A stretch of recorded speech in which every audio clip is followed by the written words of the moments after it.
دعائے قنوت امام جو تراویح کی نماز میں جو دعا پڑھتے ہیں تو جمع کا صیغہ اللہم اہدنا فی من ہدیت اس طرح پڑھیں گے یا مفرد کا صیغہ جس طرح کی حدیث میں آتا ہے اللہم اہدنی فی من ہدیت وعافنی فی من عافیت پڑھیں گے؟ تو اس کا جواب یہ ہے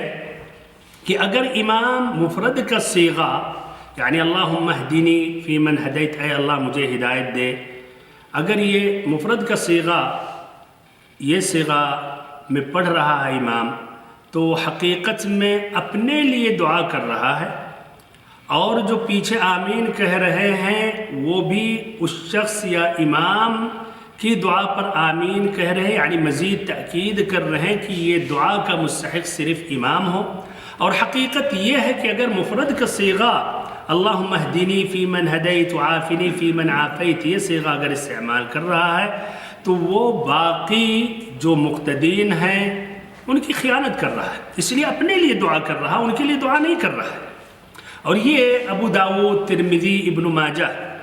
ایک باب انہوں نے باندھا ہے جس میں باب کا عنوان یہی ہے کراہیت ان یخص الامام نفسہ بالدعاء، کہ یہ مکروہ ہے کہ امام اپنے لیے دعا خاص کرے، یعنی اگر امامت کرا رہا ہے پیچھے مقتدین ہے پھر دعا مانگ رہا ہے اپنے لیے خاص کر رہا ہے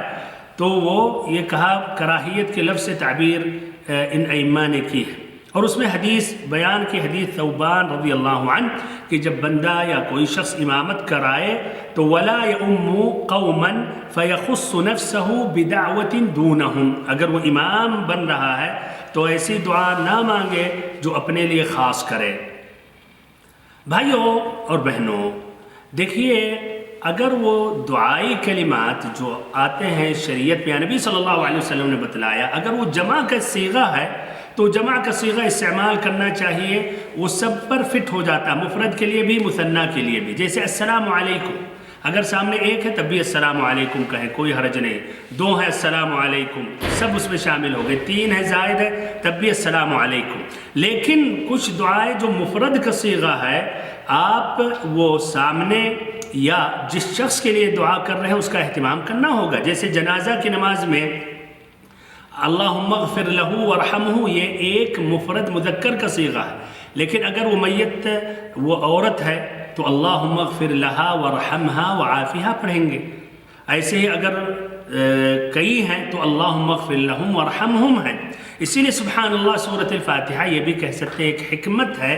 اس میں جو ہے ایاک نعبد و ایاک نستعین اہدنا الصراط المستقیم جمع کا صیغہ ہے، آدمی اکیلے پڑھے تب بھی وہ دعا کر رہا ہے، اور ایسے ہی اگر امام آگے بڑھ کر نماز پڑھا رہے ہیں تو سب کے لیے گویا یہ دعا کر رہے ہیں۔ واللہ اعلم بالصواب۔